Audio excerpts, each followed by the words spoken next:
The Sicario franchise is now dangling on the edge of something huge, something raw, messy, and terrifying. And Sicario 3? It's not coming to play nice. It's coming to finish what it started. You thought Sicario was just about the war on drugs? Nope. That was just the entry fee. This is now a war between the people who think they're the good guys, the people who know they're not, and the guy who couldn't care less either way. Let's talk about Josh Brolin's character for a second. CIA death dealer Matt Graver. The man who casually talked about picking off a suspect's family without blinking. That guy? Yeah. That guy hesitated when the mission turned to chaos and Alejandro and the kidnapped Isabela became liabilities. He was ordered to clean it up, as in kill them both and move on. But he didn't. He hesitated. He let Isabela live. That's like Darth Vader pausing to give a puppy CPR. So why does this matter? Because Matt Graver doesn't do feelings. He's been the hammer the CIA uses when it wants plausible deniability. Yet now he's rattled. Alejandro was supposed to be a tool. Instead, Matt finds himself mourning him. And out of guilt, or maybe buried decency, he saves Isabela. Let's be real. Matt's losing grip on his own rules. And that crack, that's where Sicario 3 kicks the door in. Remember how Isabela Reyes started off as a cartel princess? Spoiled, angry, beating up other kids in school? That didn't last long. Once her dad's power couldn't protect her anymore, suddenly she was just another disposable piece in the U.S. Mexico blood game. But here's what makes her interesting. She survives. She's tossed around like a pawn, but she survives. And by the end of Sicario 2, she's under witness protection, basically on the run from a life that once gave her everything. So what's next for her in Sicario 3? Think about it. She's seen what Matt can do. She's seen what Alejandro is. She's been kidnapped, nearly killed, and saved for reasons she doesn't understand. That kind of trauma doesn't fade, it festers. And it grows into something. She's a ticking time bomb with cartel blood and American secrets. You don't put a character like that in a corner. You unleash her. On the other hand, Benicio del Toro's Alejandro Gillick is the soul of this franchise. Cold, precise, scary, and just when you think he's out, he takes a bullet to the head and wakes up. Now let's talk about that scene. He's trying to cross the border, gets recognized by a kid smuggler named Miguel, a kid he met earlier. And Miguel puts one in his head, or so he thought. Turns out Miguel only shot him in the jaw. Close call. Blood everywhere, but not fatal. And you know what Alejandro does next? He gets up and waits. Fast forward a year. Miguel walks into a mall. Tattoos now. Full gangland transformation. Looks like a guy who's seen things and made choices he can't take back. Then Alejandro shows up like a ghost. No revenge. Just a question. You want to be a Sicario? That's it. That's the whole ending. And it ruled. So what does that ending really mean? On paper, it's simple. Alejandro is alive. He's recruiting, but there's way more under the surface.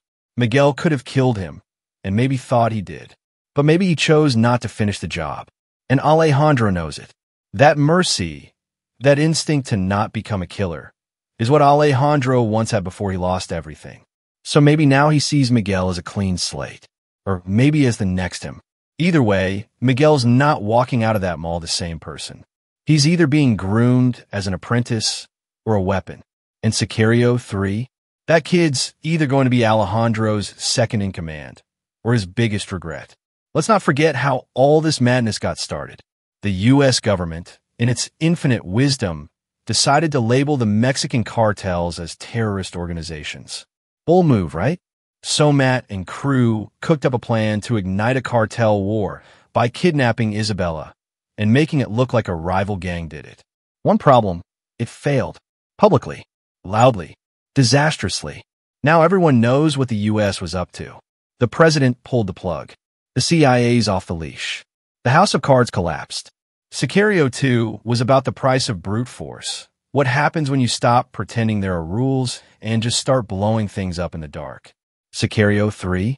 That's going to be about what happens when the fallout hits home. No more shadows.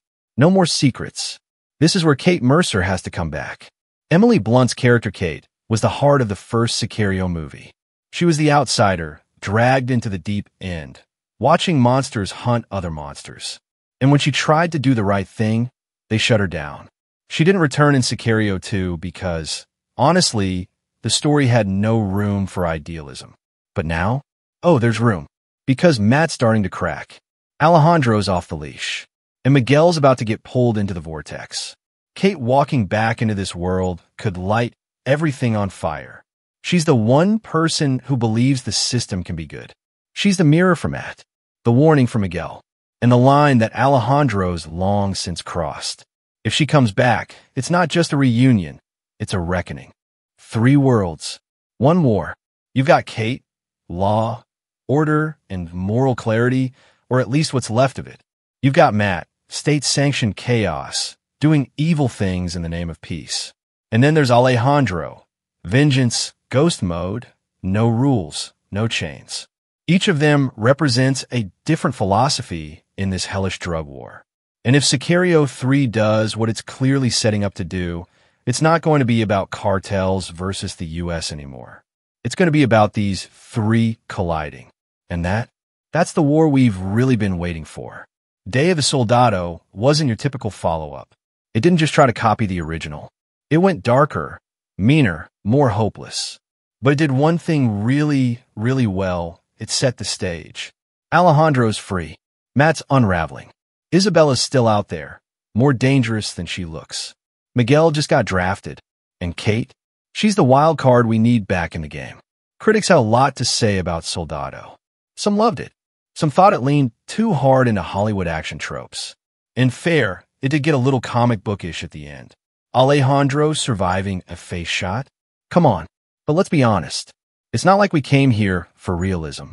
We came for chaos. Moral gray zones. And Benicio del Toro handing out death like Halloween candy.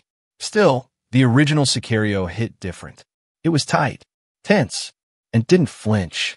Emily Blunt's Kate was the audience's conscience. And when she got pushed out, we were left alone with the wolves. Sicario 2 tried to hold that tension. And while it delivered on action, it didn't quite burn into memory the way the first one did. Critics noticed. Fans noticed. But they also kept asking, when's the next one? It's been 7 years. That's enough time for Miguel to grow a beard, get jacked, and run his own cartel. And still no Sicario 3. They teased us with rumors. Christopher McQuarrie was going to direct. Then he wasn't. Taylor Sheridan was writing. Now, who knows? The longer they wait, the colder the trail gets. And Sicario isn't the kind of story you want to resurrect when everyone's already moved on. I don't want a reboot. I don't want a spin-off. I want Sicario 3 that finishes what these movies started. No clean endings. No heroic speeches. Just a brutal, honest look at how far into hell people will go when there's no line between justice and revenge. But let's not get too sentimental.